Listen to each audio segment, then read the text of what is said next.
Mas o que eu tenho também de falar, na Prússia, minha família tinha já 400 anos de antecedentes. 400 anos? 400 anos. Acho que ela que pesquisou. No diário da minha bisavó, ela fala que quando tudo isso começou a acontecer e ela viu, nossa, estão tirando a gente daqui, que absurdo, ela foi no cemitério e ela começou a procurar e olhar nos túmulos para ver o nome Zeliger, que era o nome dela, né, da família dela. E ela foi, e ela falou, eu encontrei Zeligers para 5 gerações, 4 gerações, 500 anos atrás, e agora a gente tem que ir embora daqui, né, pela nossa religião, por quem a gente é. É algo que está no livro, eu acabei de ler o livro do Atari, José Atari. É um livro, é o dinheiro, o judeu, o dinheiro e o mundo. E nesse livro ele conta, né, a quantidade de judeus de gerações que tiveram que sair da Alemanha, que eram judeus que fizeram a Alemanha crescer, né, fizeram a Alemanha prosperar e eu acho que não estou me repetindo, mas meu avô, quer dizer, pai do meu pai, ele defendeu a Alemanha na guerra de 14, 18 e morreu na guerra. E a esposa dele, eles mataram na campo de concentração. E eles se sentiam alemães, né? Então você vê a nossa, né, a minha bisavó, a avó dela, ela se sentia alemã e a mãe dela foi muito dolorido para ela ter que abdicar da identidade alemã e ser... não, eu não sou alemã, eu sou judia. Para eles, eles não me enxergam como alemã, eles me enxergam como judia. Mas para ela podia ser as duas coisas e ela cresceu se sentindo as duas coisas, né? Assim. Eles não entendiam muito bem o que estava... É interessante vocês estão falando, porque eu acabei de ler esse relato que você está falando... que é algo que os judeus eles não acreditavam. Mas como? Nós somos alemães, nós lutamos na Primeira Guerra, a gente acabou de sair Mas como que aí começavam a falar? Né? Ele morreu na guerra, né? Defendendo a Alemanha. Jéssica, é uma coisa... Não, obrigada. Mas eu já estou nas casas lá em Xangai, né? Os geminados, e atrás tinha a fábrica, e já expliquei lá para cima, né? E no outro lado da outra casa eram meus avós, que moraram em cima. E aí a gente começou né, fazendo coisa e tivemos sucesso, né? Porque lá o povo judeu era muito, muito pobre. Eles vinham na loja para comprar uma onça é 33 gramas, né? Acho que é menos, mas... Não, vamos dizer 100 gramas de frios ou qualquer coisa, sabe? Mas minha mãe sempre era muito generosa, ela dava mais. Mas aí no campo de refugiados, eu tinha amigas. Aí minha mãe me fazia um sanduíche, né, para almoçar. Eu ia lá, nesse campo, e trocava esse sanduíche para uma sopa que eu adorava. Eu acho que era de inhame ou era assim, creme. Foi um sucesso. Aí foi todo dia não, mas quando pude, né, fazer isso. Quanto tempo ficaram em Xangai? Como é que foi a vida em Xangai? Quanto tempo ficaram em Xangai? Nós ficamos, deixa eu ver, a guerra acabou em 45, né? Eu acho que nós saímos em 46. 47. 47, no início, né? Outra pergunta que a gente já... O roteiro, essa altura, eu deixo. Nessa altura, ainda bem que eu tenho uma pessoa da minha família que fica me regulando. Ainda não está me mandando mensagem dizendo, você está saindo roteiro, não sei o quê. Lá em Xangai, vocês tinham notícias do que estava acontecendo na Alemanha, que chegavam, vocês tinham os comitês. A gente não tinha nada, nós estávamos num gueto, eles japoneses que... Mas tinha como chama, rádio, eu não sei como chama. Rádio amador?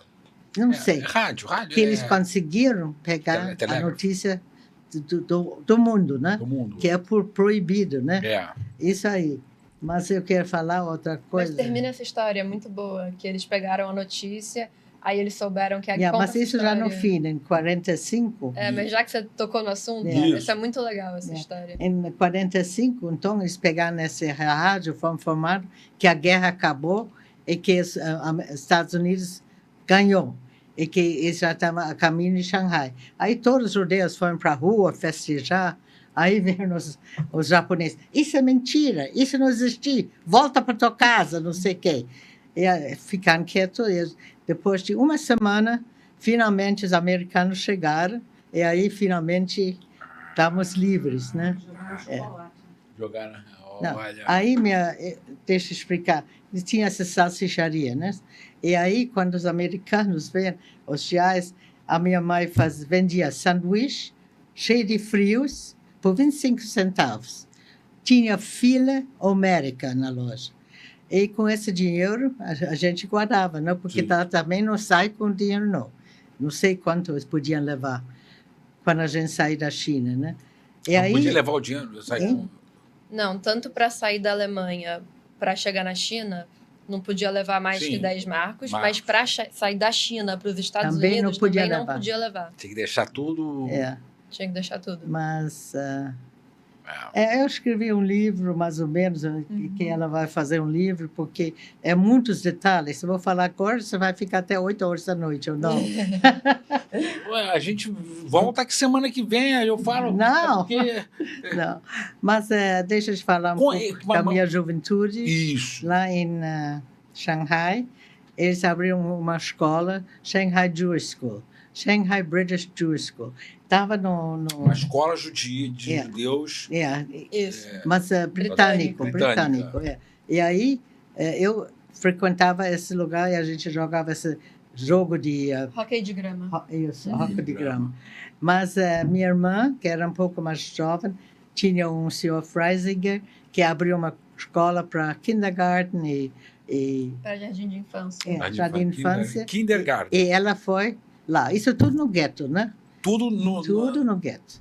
Que é importante saber que isso que vocês estão falando, quer dizer, não é que fosse um bairro aberto, era um lugar fechado.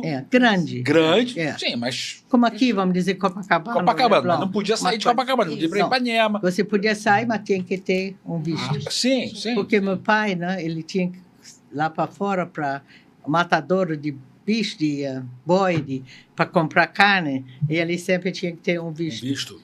Porque, e aí uma coisa muito interessante também, uma vez por semana veio um japonês, um general Suzuki, que morava na nossa lane, com 2 Dachshund. Vinha lá, comprava a melhor carne que tinha, ou de filé mignon, ou não sei o quê, e dava para os cachorros lá na loja. A gente, eles, coitados, judeus lá na fila para comprar 100 ou 200 gramas, né? Mas ele, assim, ele foi legal com meu pai, né? Consegui visto para sair, para comprar, mas é chocante. É chocante. São pequenas coisas, né? Não, são pequenas coisas grandes, né? São coisas... Pequenos grandes detalhes. Pequenos grandes detalhes. Que marcam, né? Que marcam o resto da vida, né? Mas, bom, agora estou nos americanos, né? Agora a gente tá... Acabou a guerra. Souber em Xangai, os japoneses falaram que era mentira. 2 dias, mas depois uma semana. Os americanos chegaram. Porque os americanos, porque na nossa rua, no outro lado, não era gueto, tá? Mas aí tinha militar, uma enorme, como chama? Construção para militares chineses ou japoneses. Quartel. Isso, não sei a palavra. Um quartel, e isso estava bem na frente, do outro lado da nossa rua. Aí acabou o gueto, né? Você podia ir para lá. E aí, como eu te falei, os americanos vêm, fica fila para minha mãe fazer sanduíche para eles. Mas... Chocolate. É isso que eu queria falar. E aí, fizemos muitos amigos americanos, GI, né, soldados. E a gente não tinha nunca visto barra de chocolate como Butterfinger, Milky Way, não sei o que mais. Snickers, So, eles, desse edifício onde estavam, eles jogavam as barras em cima da nossa varanda. E tem uma conexão bonita nessa história, porque, assim, muitos anos antes, quando ela morava na Alemanha, conta o que você gostava de fazer. Eu ficava na janela do nosso apartamento. Em Berlim. Berlim. E distribuía o chocolate que tinha em casa para quem passava. Então, ela gostava de ficar da janela, ela jogando chocolate. Não era da rua, era da própria janela dela. Então, ela da janela jogava chocolate E aí, anos depois, ela começou a receber chocolates na sacada dela. Mas a gente fez muito bons americana amigos, né? Até depois, quando nós estávamos em Chicago, um senhor desse que estava GI na época, né? E com a esposa dele veio nos visitar em Chicago, sendo de Califórnia. Então, fizemos muito boas amizades, né? Aí, Xangai. De Xangai. De Xangai, mas estamos em Xangai e começo a preparar. Como é que surgiu? Eu tenho vontade muito de saber, assim, por exemplo, lá em Xangai ainda existia. Vocês ainda se sentiam, não é inseguros, mas a ameaça, existia ainda a ameaça de uma situação que pudesse acabar com o gueto e levá-los de volta ou não? Ou lá vocês estavam seguros? A única coisa que acontecia, bombardearam, né? E também bombardearam o gueto. E aí, não muitos, mas algumas pessoas morreram com a tirada de bomba. Então, minha mãe tinha uma mesa assim de madeira, onde se cortava a carne. E embaixo ela botou uma vasilha de... Como chama isso? Bacia?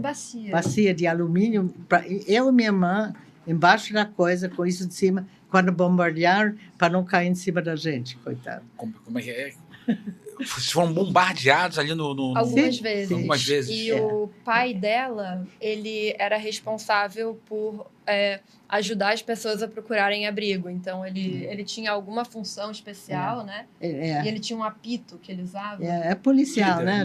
Mas, tipo policial, né? Só que da comunidade. Um líder nato, né? Que a gente chama de um homem que provavelmente era um líder, um né? protetor ali dentro da comunidade judaica que ele sempre foi atleta. Então, ele tinha um bom porte físico, ele tinha, sei lá, quase 2 metros de altura. Nossa. Então, ele andava com o apito dele, e esse apito está no Museu Judaico de Shanghai hoje, o apito que ele usava. Estava aqui com a gente no Brasil e a gente mandou o apito para o Museu de Shanghai.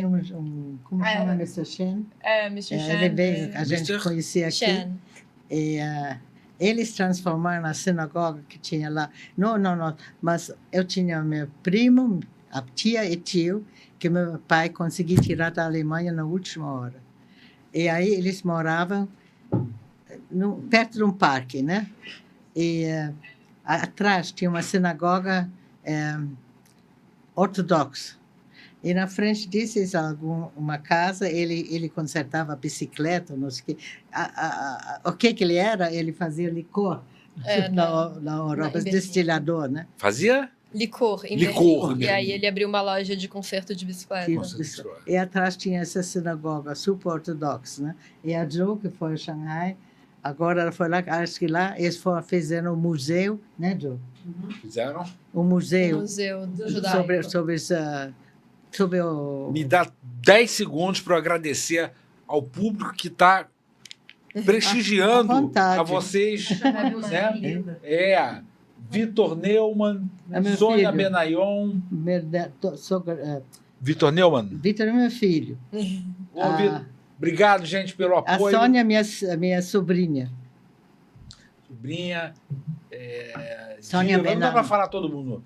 Márcia Torres. Olha, Márcia Torres. Márcia Torres era minha enfermeira lá da minha clínica. A enfermeira dele. Obrigado. Trabalha na minha... eu não conheço. Tá lá, tá assistindo. Ela sempre assiste. Ela já estava na expectativa. Desde semana passada, ela já estava... Tá? Obrigado, gente, por estarem assistindo. E vocês que têm nos 2.000 e tantas visualizações, curte, né? Se inscreve aí no canal, né? Já tem mais de 1.500 curtidas aqui. É recorde, hein? Tá bom? Obrigado, Lori. Tá. Continua. Continua. Tá bom. Sempre. Acho que é importante falar do Mr. Shen. Ele veio ao Brasil para inaugurar o Museu Judaico de São Paulo. Holocausto, Museu do Holocausto. E ela falou na abertura. Ele fez questão que foi. Aí eu falei, como você vai ao Brasil e você não vai para o Rio? Aí ele veio para o Rio, conheceu a mamãe, E aí a mamãe deu para ele deu um certificado do apito do vovô e do passport, né? O passaporte para sair ou não do gueto. Veio a Tá lá no equipe museu. toda.